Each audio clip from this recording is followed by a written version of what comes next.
to go to the election. And on our countdown this morning, we have something from Imasuangbon. Now, Imasuangbon, a former governorship aspirant of the Labour Party in Edo State, Barrister Kenneth Imasuangbon, has dragged the governorship candidate of the party, Olumide Akpata, the Labour Party, and the Independent National Electoral Commission, INEC, before the Court of Appeal. Dissatisfied with the decisions by Justice Babatunde Quadri of the Federal High Court in Benin and Justice Obiora Egwatu of the Federal High Court Abuja, which dismissed his applications, on the 15th and 22nd July 2024, the Imasuangbon headed to the Appellate Court. In the notice before the Appellate Court, Imasuangbon stated that the learned trial judge erred in law and arrived at a perverse decision occasional a miscarriage of justice. Imasuangbon is seeking for an order allowing the appeal, another setting aside the decision of the lower court, another directing INEC to immediately issue certificate of return to him as winner of the primary election organized on Friday, 23rd February 2024. And Israel, with just 46 days to the election, the rice man, Barrister Kenneth Imasuangbon, is still heading to the courts. One would have thought that maybe by now everything would have been laid to rest and Barrister Olumide Akpata can be focused on his campaign to win the votes of the Edo electorates. But of course, it is what it is. And of course, in fine democratic practice, you always encourage that when you are dissatisfied, head to the court and do it within the time stipulated. Well, our reality is within the right of Barrister Imasuangbon to pursue that in court if he feels aggrieved and if he feels the justice system has not really worked out in his favor. The last point of call will be the appeal court because it's a pre-election matter, and it will be praying the court and hoping that it goes his way. But just let's add to it that we are hopeful, optimistic that a time will come we'll resolve issues as fast as we can,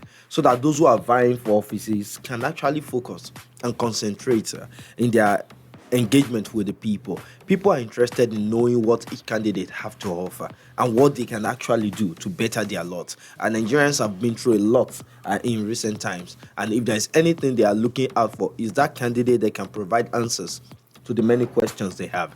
A lot of demands here and there.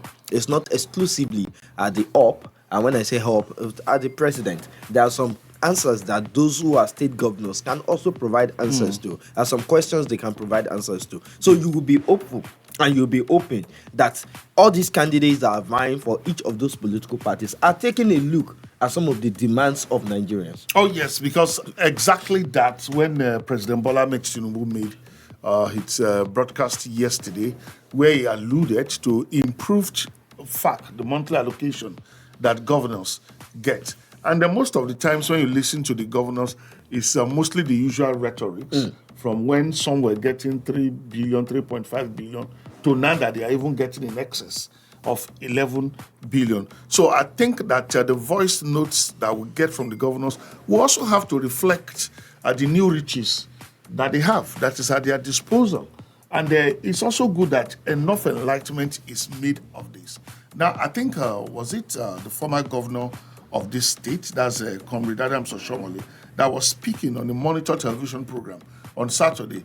And he said he would actually urge the Federal Ministry of Finance to publish monthly what each state governor gets and what each local government council chairman gets.